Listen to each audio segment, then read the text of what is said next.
नमस्कार दोस्तों, आइए सुनते हैं खुशवंत सिंह की कहानी एक औरत की तस्वीर। मेरी दादी माँ सब दादियों की तरह बूढ़ी थी। मैं 20 साल से उनकी ऐसी ही झुर्रियोंदार बूढ़ी काया देख रहा था। लोग कहते थे कि वह कभी युवती और सुंदर थी और उनका पति भी था, पर इस पर विश्वास करना कठिन था। मेरे दादा का चित्र बाहर के बड़े कमरे में दीवार पर लगा था। वे ढीले से कपड़े पहने थे और सिर पर बड़ी पगड़ी थी। लंबी सफ़ेद दाढ़ी सीने पर नीचे तक फैली थी और वे कम से कम 100 वर्ष के लगते थे। वे ऐसे नहीं लगते थे जिनके एक पत्नी और कई बच्चे भी थे। ऐसे लगते थे जिनके ढेर सारे एक औरत पोते पोतियाँ ही हो सकते थे। और दादी के बारे में तो यह विचार कि वह कभी सुंदर और जवान भी नहीं होंगी एकदम गलत लगता था। वह तस्वीर अक्सर हमें बताती थी कि बचपन में वह क्या खेला करती थी। उनके ये विचार हमें बहुत बेहुदा और भौंडे लगते थे और हम ये बातें उनकी सुनाई देवी देवताओं और मसीहों की कहानियों की तरह सुनकर भूल जाते थे। उनका कद हमेशा छोटा, शरीर मोटा और कमर झुकी झुकी रहती थी। उनके चेहरे पर एक दूसरे को काटती बहुत सी झुर्रियाँ थीं जो हर जगह से निकलकर हर किसी जगह तक दौड़ती नजर आती थी। हमारा मानना था कि वह हमेशा ऐसी ही थी। वह बूढ़ी थी, बहुत ज़्यादा बूढ़ी, इतनी ज़्यादा कि मैं और बूढ़ी हो ही नहीं सकती थी और पिछले 20 साल से ऐसी ही बनी रही थी। वह सुंदर तो हो ही नहीं सकती थी, अच्छी जरूर लगती रही होंगी।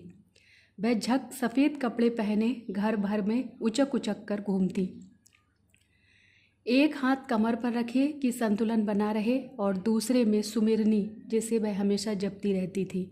उनके चांदी की तरह चमकते बाल पीले टेढ़े मेढ़े चेहरे पर बेतरतीब फैले होते और होठों से भजन बुदबुदाती रहती थी। हाँ, वह बहुत अच्छी लगती थी। वह पहाड़ों पर सर्दी के दृश्य की तरह थी, चारों तरफ सफ़ेद बर्फ से ढकी, जो शांति और संतोष की भावना जगाती है। दादी माँ और मैं बहुत अच्छे मित्र थे। मेरे माता पिता जब शहर रहने गए तो मुझे उनके पास छोड़ गए थे और हम हमेशा साथ रहते थे। वह सवेरे मुझे जगाती और स्कूल के लिए तैयार करती। मुझे नहलाते धुलाते और कपड़े पहनाते समय वह मीठी आवाज़ में प्रार्थना इस तरह गुनगुनाती रहती जिससे वह मुझे भी याद हो जाए। मुझे उनकी आवाज़ अच्छी लगती थी, इसलिए मैं सुनता तो रहता, लेकिन मैंने याद करने की जहमत नहीं मोल ली। फिर वह मेरी लकड़ी की तख्ती लाती जिसे उन्होंने पहले ही साफ करके और खड़िया से पोत कर रखा होता था, और सरकंडे की कलम और मिट्टी का बुदका सब एक थैले में रख कर मुझे पकड़ा देती।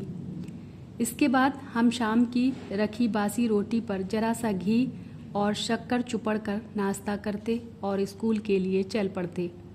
वह कुछ और बासी रोटियां साथ रखती जिन्हें वह रास्ते के कुत्तों को खिलाती चलती थी। दादी माँ मेरे साथ हमेशा स्कूल इसलिए जाती थी क्योंकि वह गुरुद्वारे का ही हिस्सा था। ग्रंथी हमें वर्णमाला और सवेरे की प्रार्थना सिखाता था। हम बच्चे बरामदे में दोनों तरफ कतार बनाकर बैठ जाते और गाने के स्वर में वर्णमाला या प्रार्थना दोहराते रहते और दादी माँ भीतर जाकर ग्रंथ साहब का पाठ करती। जब दोनों का काम पूरा हो जाता हम एक साथ वापस घर लौटते। इस दफ़ा गांव के कुत्ते गुरुद्वारे के दरवाजे पर हमें मिलते। वे हमारे पीछे चलते, दादी माँ द्वारा फेंकी जाने वाली रोटियों के लिए लड़ते झगड़ते घर तक आते। जब हमारे माता पिता शहर में आराम से रहने लगे तब उन्होंने हमें भी बुला भेजा। अब हमारी घनिष्ठता ख़त्म हो गई। दादी माँ का मेरे साथ स्कूल आना बंद हो गया। मैं बस से अंग्रेजी स्कूल जाने लगा। यहाँ सड़कों पर कुत्ते नहीं होते थे, इसलिए दादी माँ ने घर के आंगन में पक्षियों को चुग्गा डालना शुरू कर दिया। समय बीतने के साथ हमारा मिलना जुलना भी कम होने लगा। कुछ दिन तक तो वह मुझे सवेरे जगाकर स्कूल जाने के लिए तैयार करती रहीं। जब मैं घर लौटता तो वह पूछती कि आज गुरुजी ने क्या सिखाया है। मैं उन्हें अंग्रेजी के शब्द बताता और पश्चिमी विज्ञान तथा शिक्षा की बातें जैसे आकर्षण का सिद्धांत, आर्किमिडीज का नियम, दुनिया गोल है वगैरह समझाकर बताता। लेकिन यह उन्हें अच्छा नहीं लगता था। इसमें वह मेरी बिल्कुल मदद नहीं कर सकती थी।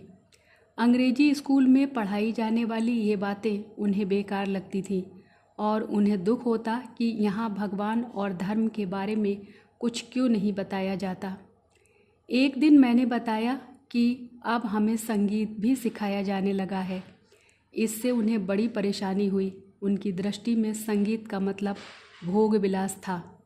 वह वेश्याओं और भिखारियों के लिए ही था और सभ्य लोग इससे दूर रहते थे। इसके बाद उन्होंने मुझसे बात करना बहुत कम कर दिया। जब मैंने यूनिवर्सिटी में दाखिला लिया, मुझे एक अलग कमरा दे दिया गया। अब हमारा संबंध एकदम समाप्त हो गया। दादी माँ ने चुपचाप यह अलगाव स्वीकार कर लिया।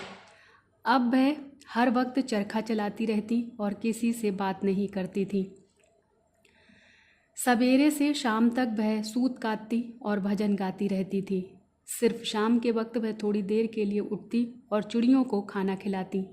बरामदे में आराम से बैठी वह रोटियों के छोटे छोटे टुकड़े करती, उन्हें चिड़ियों को डालती रहती और चिड़ियों का झुंड उनके इधर उधर चूं चूं करता खाता और उड़ता रहता।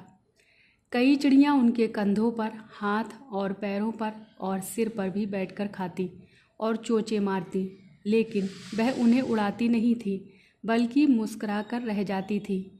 उनके लिए दिन का सबसे सुखी समय यही आधा घंटा होता था। जब मैं उच्च शिक्षा के लिए विदेश जाने लगा तब मैंने सोचा कि दादी माँ इससे बहुत दुखी होंगी। मुझे 5 साल बाहर रहना था और इस बीच पता नहीं क्या हो जाए। लेकिन दादी माँ ज्यों की त्यों रहीं। उन्होंने कोई दुख नहीं प्रकट किया। वे स्टेशन मुझे छोड़ने आई और धीरे धीरे प्रार्थना करती रहीं। उनके हाथ में माला थी जिसे वह चुपचाप जपती रहीं। उन्होंने मेरा माथा चूमा और जब मैं चलने लगा तो मुझे लगा कि उनका यह चुंबन मेरे लिए कितना कीमती है। लेकिन मैं जो सोचता था वह नहीं हुआ। 5 साल बाद जब मैं वापस लौटा तो वह मुझे लेने स्टेशन आई। वे उतनी ही बूढ़ी लग रही थी जितनी मेरे जाने के दिन थी, उससे 1 दिन भी ज़्यादा नहीं। उन्होंने कुछ कहा नहीं और मुझे अपनी बाहों में भर लिया। उनकी प्रार्थना मेरे कानों में पड़ रही थी।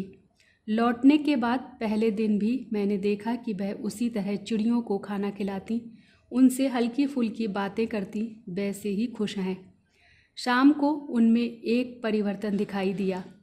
आज उन्होंने प्रार्थना नहीं की। अपने पड़ोस की औरतों को इकट्ठा किया, एक ढोलक ली और उसे बजा बजाकर ज़ोर ज़ोर से गाना शुरू किया। कई घंटे वह इस पुरानी ढोलक पर गाती बजाती योद्धाओं की घर वापसी के गीत गाती रहीं। हमें उन्हें समझा कर रोकना पड़ा कि इससे उनका तनाव बढ़ेगा। मैंने पहली बार देखा कि उन्होंने हमेशा की तरह प्रार्थना नहीं की। दूसरे दिन सवेरे उन्हें बुखार चढ़ गया। डॉक्टर बुलाया गया तो उसने देखकर कहा कि कोई ख़ास बात नहीं है, बुखार उतर जाएगा। लेकिन दादी माँ ने कुछ और ही कहा। कहने लगी कि अब उनका अंत निकट है। उन्होंने कहा कि कई घंटे से प्रार्थना नहीं की है, इसलिए अब वह किसी से बात नहीं करेंगी बल्कि सारा समय प्रार्थना में ही बिताएंगी। हमने इसका विरोध किया, लेकिन हमारी बातों को नज़रअंदाज करके वह शांतिपूर्वक खाट पर लेटी चुपचाप सुमिरन फेरती प्रार्थना करती रहीं। हमारी उम्मीद से पहले ही उनके ओठ अचानक बंद हो गए। सुमिरनी हाथ से गिर पड़ी और आंखें बंद हो गईं।